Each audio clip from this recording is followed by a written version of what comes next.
Well, that tells me it's a big conflict. It's common for couples to hardly discuss or talk about the subject, thinking that their needs are the same as their mate's needs. Does that make sense? So she thinks she doesn't need it as often, so consequently she thinks he doesn't need it. Or he thinks he needs it all the time, and he thinks she needs that all the time. And so this is an area where they need to discuss. Because of the conflict that leaves both of them frustrated, she feels unloved, he feels unfulfilled, and now they have a conflict over the sexual relationship. Just as we said on the last one, she needs to treat him the way she would want to be treated if she were a man. She says, I'm not a man. No, you're not. But that's the way you treat him if you were a man. That's his number one need, just as affection is her number one need.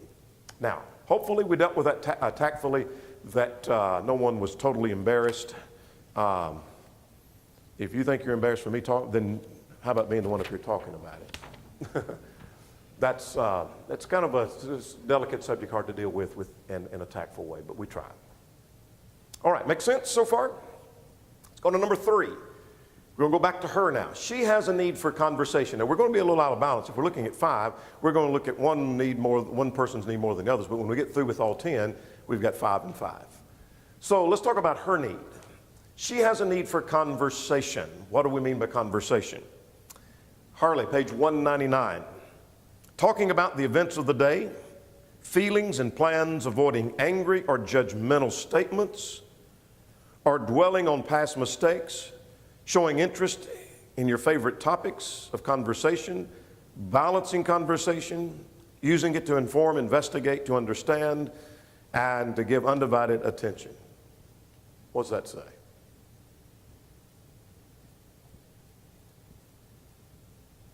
Your friend that says, I don't know about needs, said, what in the world was that? What are you going to whisper to him? Say, well, that means she has a need for conversation. Very observant there. Yes. She wants him to talk. And she wants, do what? Just to talk. Say that again, because that's clear. Talk just to talk. Just for the sake of talking. Harley makes that observation. She wants to talk for the sake of talking. We'll get to that in just a second, but he doesn't understand that. Conversation often dwindles after marriage. How so? You tell me.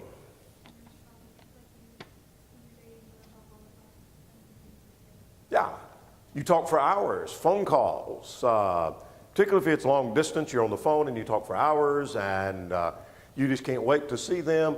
And now that you're married, you have less time you have less to say to each other. You take each other for granted and you start creating a void that another could fill. How could that happen? She has a need for conversation, and now their conversation is dwindled at home. Now what's going to happen? She's going to pick that up elsewhere. It's either other friends. It might be another friend that's a male somewhere that feels that need for conversation. He just loves to talk. And she enjoys that. And that could lead to other things, as we've already talked about. Women have a great need for conversation, verbal attention that is not sensual or romantic. She starts talking and he thinks, all right, here's the occasion. We'll talk, and it leads, and no, that's not what she's got in mind. She's got in mind verbal attention. Women can talk for hours on the phone. That's not generally true of men. I know some men that call and I just ignore the call when I see it. Some preachers are bad about that. They'll talk for an hour and say nothing. But generally speaking, women can talk for hours, and when you get through, and some of you guys that are married, you can identify with this. And she talks and talks and talks to somebody on the phone. When you get through and hang up, well, what was that about? Oh, nothing. You talk for an hour and it's for nothing? Well, yeah, you can. You can have that. Women, when they're with other women, can generally talk about personal matters, where men talk about things like sports and hunting and jobs and animals and tools and cars. And women become more personal. That's not a put down of women or a put down of men. What that is suggesting is that Harley's right. She has a need for conversation. Would you agree with that? That that's pointing to that? That's part of the evidence of that. Woman wants a man to focus on her day and her needs and her problems. If he comes in and he's constantly talking about him and his needs and his day and his problems and his plans, and has said nothing about her, her needs are not being met. He's been conversing, but her need is not being met, is the point. She wants him to show how deeply he cares for her. Now, here's what happens when the conversation flows. You tell me. When there is conversation in the marriage relationship, and it flows, and he converses with her, how does she feel? Absolutely. She feels a connection. What else would you say? He may not be good at it at first, but then he learns to have conversation with her, and absolutely. She feels like he cares about me. What else is going to happen? Better communication overall. Yes. Because that communication is going to come through this conversation. She feels like she's loved. She feels united and close. Those have already been mentioned. And she's more apt to meet his needs now. Forget about marriage. If you have a friend who is meeting your expectation of what a friend is, when they have a need, what you're apt to do now? Be a better friend. You're going to meet their needs because they've taken care of me. They've been a good friend to me, and I want to be to them what they are to me. And the same thing happens in the marriage relationship. Now, conversation takes time. You're going to be shocked at some of what Harley says, but I'm quoting from Harley's book. Harley says it takes 15 hours a week of undivided attention. Wow, guys, that's tough. How did you arrive at that number? I'm not saying that you've got to do, I'm just suggesting, let's just go with that number to play with that number for a little bit. Harley says he arrived at that number asking women how much time before they felt close enough and comfortable enough to have a sexual relationship with their husband. And so some in his survey would have said something like, 5 hours a week of conversation, another maybe 10, another one 15, maybe another one 20. But he averaged it all together and came up with 15. Now, that's not a hard, fast rule. But what he is suggesting is this conversation needs to be without children, without friends, without TV, without the computer. Conversation without him saying, I'm listening. Go ahead, I'm listening. Go ahead. Wait a minute here. And he's checking his phone. He's looking at his computer. Or he's yelling at the TV because of the score, whatever. That's without children, without friends, without TV. Activities that allow you to focus on each other, what would that mean? We've talked about that already. Not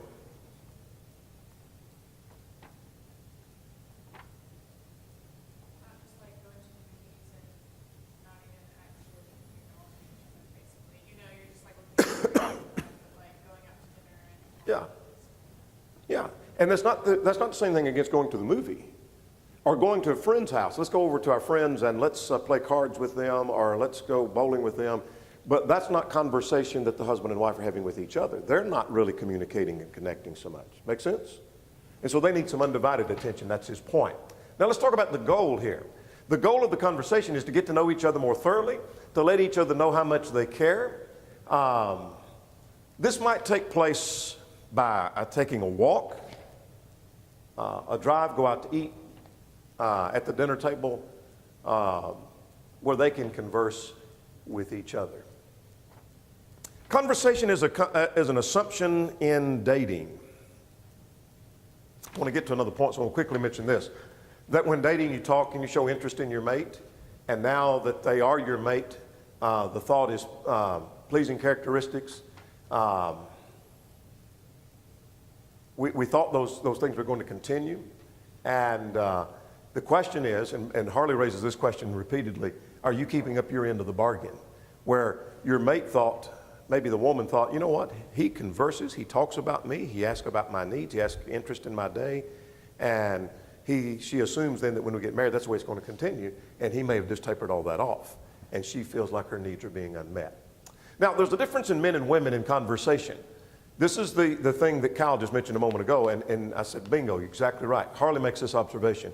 For women, conversation is an end within itself. And that's not a put down, that's not that's just a fact.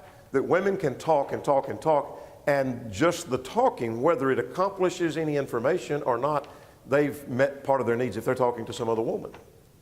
Men, generally, conversation is a means to an end. The reason he's having this conversation, he wants to find out some information or get something accomplished and get it done, and he's ready to move on. A man will ask, what do you want to talk about? You want to talk? What do you want to talk about? That's like, what if she said, why do you want to have the sexual relationship? We already have 3 children. We don't need that anymore. Well, she has a need for conversation. That's the point that we're talking about. Let's talk about enemies of a good conversation. We're going to spend a little more time here, and then we'll get to the other needs. What would be some things that hinder good conversation? We're going to list 6 things. Distractions. All right, what else?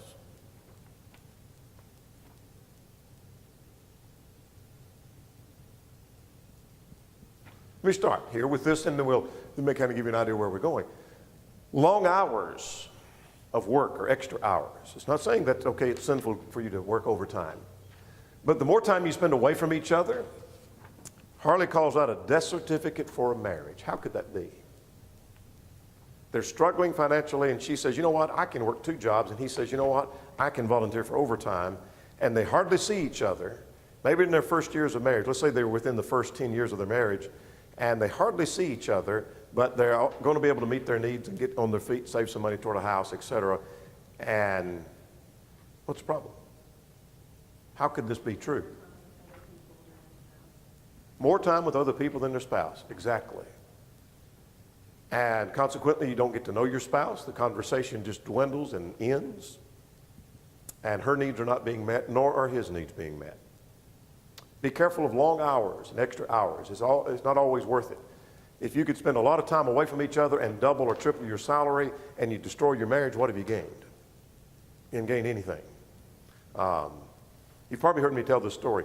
In Lexington, Kentucky, in the racehorse industry up there, there was a preacher friend of mine who went and bought some used equipment, a copier, a computer or something from one of the big horse farms up there.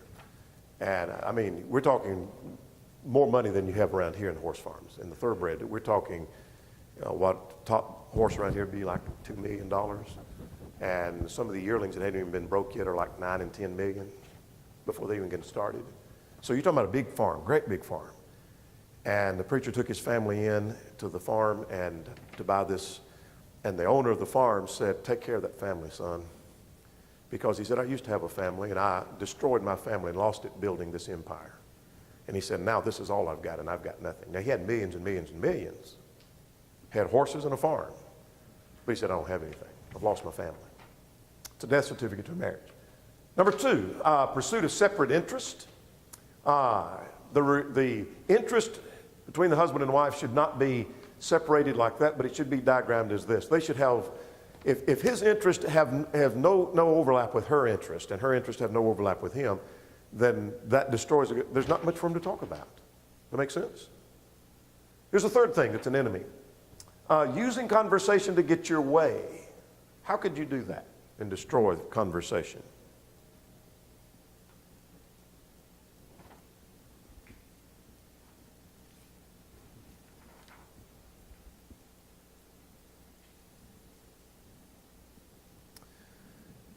Well, I put down here under the last thing mentioned there is using your conversation to make demands and not requests.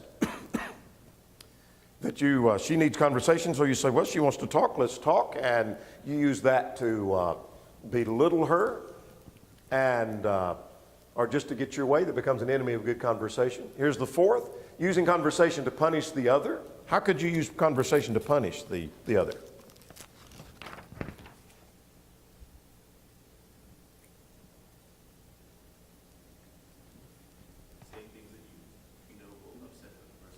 Yeah.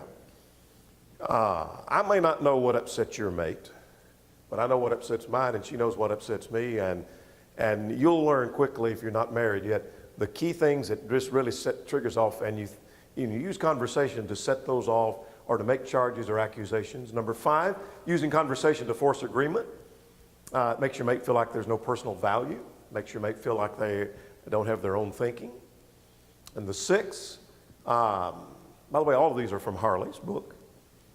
Dwelling on mistakes that are often hard to prove, and the failure to make needs comes across more clearly than dwelling on the mistakes, where the conversation is just dwelling on what went wrong in the marriage relationship.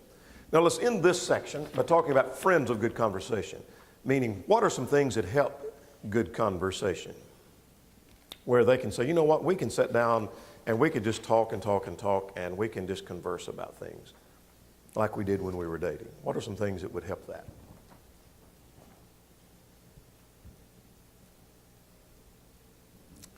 Harley calls it friends of good conversation. We're going to list 4. Maybe having common interest in the things that actually excite both of you, things that are interesting to both of you. Okay? Yeah. Develop an interest in the favorite topic of your mate. We call that priming the pump. Anybody ever primed the pump? You know what priming the pump means? It's to do with old wells. And sometimes you'd pump and pump on the well and you couldn't get any water out, so what'd you do? Pour water down in it, and that's priming the pump. So you have to put water in to get water out. It's called priming the pump. And we use that expression to talk about sometimes in order to get some conversation out of somebody else, you got to put a little conversation in and prime the pump. And so maybe you're wanting a compliment from somebody. Well, maybe throwing a compliment out will prime the pump. That make sense? So use that, develop an interest in what your mate is interested in. And I'll tell you what, that goes far. Joan don't have a lot of interest in woodworking tools.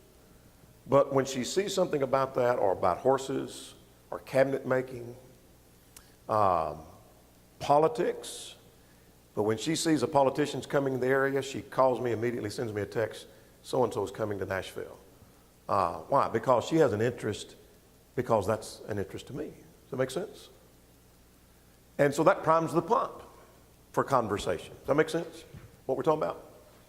Secondly, balance the conversation. Let your mate have the floor. Conversation doesn't go well if you do all the talking. So give them the floor. In other words, don't just demand and hog the conversation. We've all had conversations with somebody who never lets you talk. You talk and talk and talk, or they talk, and then talk and talk and talk, and you start to say something, and then there's not much conversation. Third, use conversation to inform and to investigate. Share your life. You may think that sounds silly, but just share your day with your mate. Like, what'd you do today? Well, went to the grocery and went to Walmart and, went and fed the dog or whatever. You think, well, that's kind of boring. Well, you're sharing your day. That's important. Those little things they're important. To try to come to an understanding. And the fourth is to give your undivided attention. We've already talked about that. Not reading the paper, not watching the game, not texting, not looking at the internet. That's a friend of good conversation. Say, let's converse and let's talk. And often when there's distractions, the conversation will just die. The shift needs now. Let's go back to him. He has a need for recreational companionship. That was one of the top needs according to Harley's survey. Let's talk about what that means. Harley says, here's what that means. Developing interest in your favorite recreational activity, learning to be proficient in them, and joining in those activities. And if they prove to be unpleasant to your spouse, after an effort has been made, negotiating new recreational activities that are mutually enjoyable. Now, don't get carried away with what he says until we explore this. Let's talk about what's included in recreation. Let me list 5 or 6 of these. And it might involve something like sports or hobby, or like fishing, boating, or golfing, or watching shows, or even going to a concert, or just going places together. Something you do together. That's what we're talking about by recreational activity. Now, for some reason, men say, whether women understand that or not, they need a recreational companion, according to the surveys.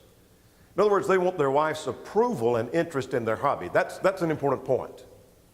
It's not saying that he always has to have her with him when he's out golfing or fishing or boating or whatever it is he's doing, or playing his sports or playing his games or whatever. But he wants her to be interested in his hobby. And therein is a difference. In other words, he doesn't want her to ridicule his interest. What happens in the marriage relationship if he just really loves to fish? And I'll use that because I have no interest in fishing. But what if the husband is very interested in fishing, and he's got a fishing boat and he goes fishing, and she just makes fun of that and ridicules that and belittles the waste of time and the waste of money every time he gets his fishing pole and goes out the door? Finish that story for me. What now?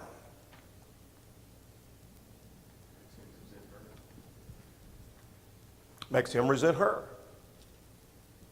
How? Because that stuff is part of his identity, whether she likes that or not. I mean, we are in large part what we like to do and who we're fans of and all that, and that's part of our makeup. And so if you were making fun of, your spouse's, wanting to nerd out with Star Wars or whatever it is, they just love that. You're making fun of them. I mean, they really do. We really do take it personally. Yes. If you couldn't hear what he was saying, that his interest in whatever it is, if it's fishing, boating, or it's a movie series or whatever, that's part of his identity. So it's not making fun of what he's interested in. It's really ridiculing him. And he takes that very, very personally. Conflict often occurs when he wants to go hunting and fishing or golfing, and yet there's family obligation and time with the family is overlooked. I want to mention a couple of things because I want to save some time for the last one because it's very important to get to. Here is a myth that many writers write about, and we joke about, that we're better off without the wife around or without women around, just a bunch of guys hanging around. Men go off together and they're hunting and fishing, and they'll say, I tell you what, it don't get any better than this. And that we laugh about that, but I want to tell you, that's not true. When the wife and the family are together in their activities, that's when it don't get no better than this. That's when it don't get any better. Would you agree? When the husband and wife are doing things together, that's when it doesn't get any better than that. Now, Harley, I believe, makes this point somewhere, and I would agree with this. It's true that if he truly loves his wife, he may not want her with him on some occasion. For example, she's scared to death of water, and he just insists she goes fishing. No, his love for her says, you stay home. I'm going to go fishing with a couple of guys, but we'll do something else together because I don't want you to be scared to death. Joan is scared to ride a horse. She's tried and tried, but she's scared to death to ride a horse. And so, no more. We're not going to try that anymore. We're not going to try it. And that's part of my love and concern for her. I don't want her to be scared to death. Plus, I don't want her to hurt my horse either.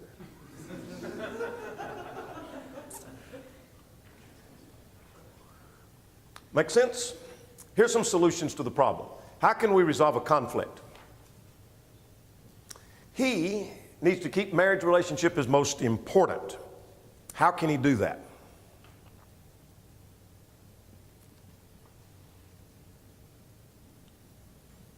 Never let the recreation conflict with marriage and the family. That always comes first, right?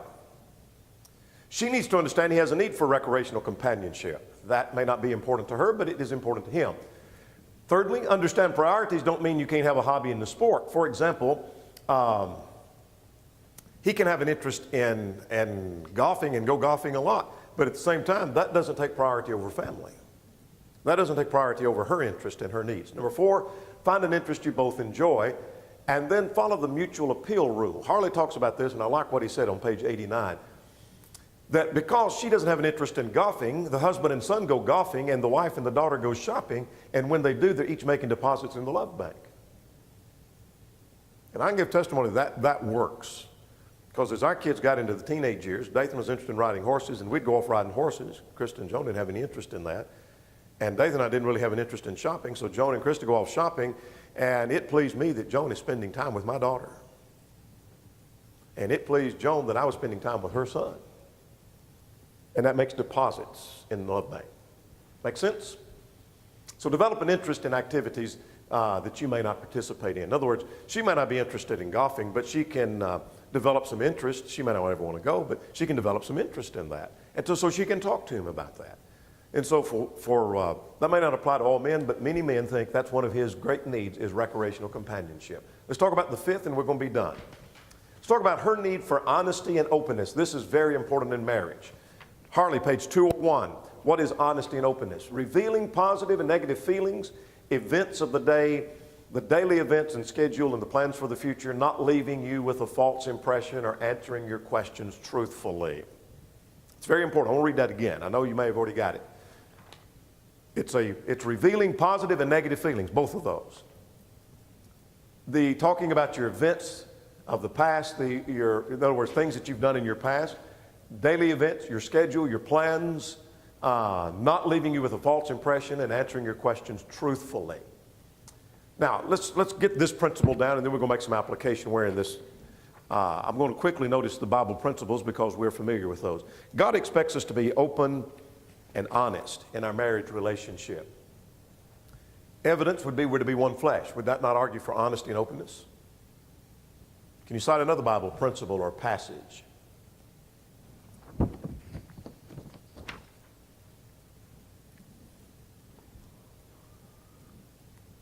Any passage that talks about being honorable, honest, or not lying. The last two deals with honorable and being honest. Ephesians 4 talks about not lying. Do not lie one to another.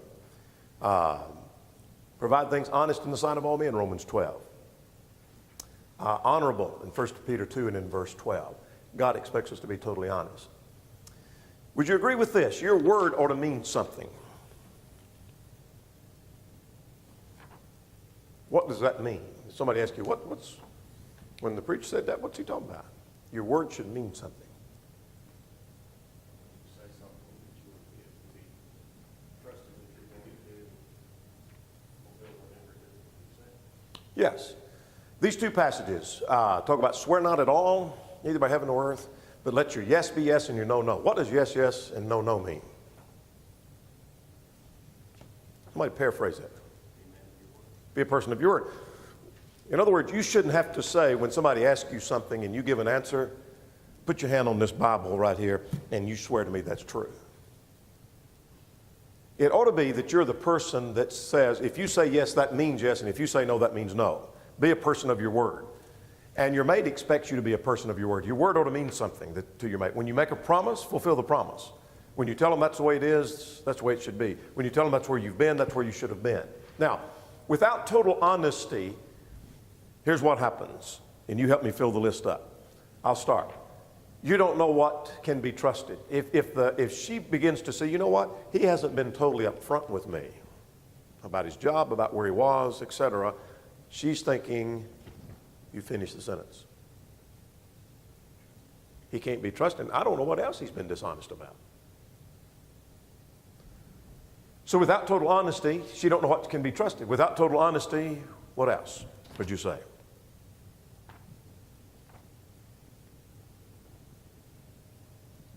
We might begin to question several things within the marriage.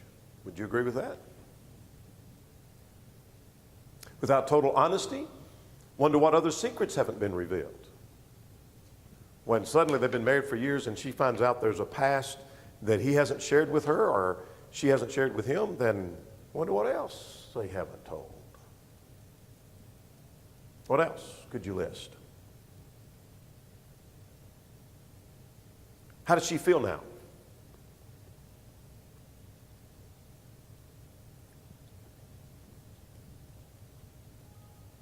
feel like she doesn't really know her mate. Yeah. She has no security. She has no accurate information on which to base security. She feels insecure in the relationship, and they start growing apart rather than growing closer because of this dishonesty. Now, here's a common mistake, giving the wrong signal. By giving the wrong signal, we feel one way, but we send the opposite signal. And the wife asks, do you want to finish the sentence, however? And he says yes, but he really doesn't want to. He just sent the wrong signal because he thought that was the signal she wanted, not the signal that was honest. And so his lack of enthusiasm when she says, hey, you want to go shopping with me tomorrow? And he says, yeah, and he really doesn't want to. Then his lack of enthusiasm leads to frustration and disappointment on her part because he doesn't act like he's enjoying himself. He doesn't act like he really wanted to go. Does that make sense, what we're talking about? She wants honesty and openness more than anything. You're going to see evidence of that in a moment. In the interest of time, I want to move to the next point. Honesty. Well, I want to talk about this dishonesty right here. Yeah, point F. Dishonesty